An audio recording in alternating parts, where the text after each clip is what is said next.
सुध सभा वारे वफ़ाक़ी वज़ीर फवाद चौधरी चयो आहे त सिंध में गवर्नर राज लागू करण जी गुंजाइश नाहे।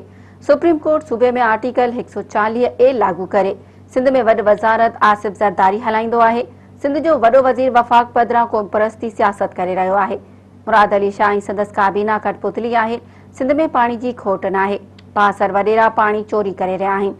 कराची में प्रेस कॉन्फ्रेंस कंदे वफ़ाक़ी वज़ीर फवाद चौधरी चयो त सिंध में गवर्नर राज मसइले जो हल नाहे। हू सिंध में गवर्नर राज जो हामी नाहे।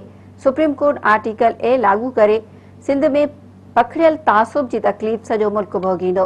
सूबाई वज़ीर चयो त सिंध सरकारी मुकमल तौर नाकाम थी चुकी आहे। सिंध में सिहत जो निज़ाम तबाह थी वियो आहे। सुप्रीम कोर्ट सिंध जूं इस्पतालूं हलाइण लाइ वफ़ाक़ खे ॾे पई। फवाद चौधरी चयो त सिंध हुकूमत हिन वक़्त ताईं पुलिस निज़ाम खे ठीकु करे नाहे सघी। सिंध पुलिस अमन अमान क़ाइमु करण में नाकाम थी चुकी आहे। कराची में अमन अमान जी सूरतहाल ख़राब आहे।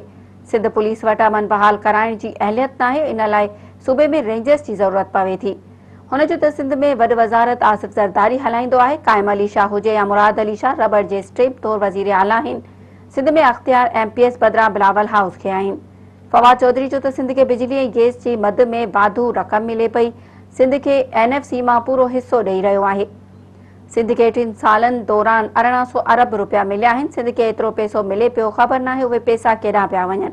लाड़काणो जी तरक़ी ते 18 अरब रुपया ख़र्च कया विया, पर नज़र कुझु बि नथो अचे। हुन जो त सभ खां वधीक पिली बार्गिन सिंध जे केसनि मां थी आहे। नेब खे पिली बार्गिन ज़रिए सिंध मां अरबे रुपया मिलिया आहिनि। वफ़ाक़ी वज़ीर चयो त सिंध जो पाणी पंजाब चोरी न पियो करे। सिंध में पाणी जी का बि खोट नाहे।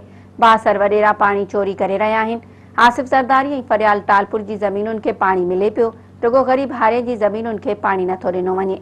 फवाद चौधरी वधीक चयो त सिंध अंदरि फौरी तौर मकानी चूंडूं थियणु घुरिजनि। पीपुल्स पार्टी ख़िलाफ़ इदारनि खे तबाह करण जो केस दाख़िल थियणु घुरिजे।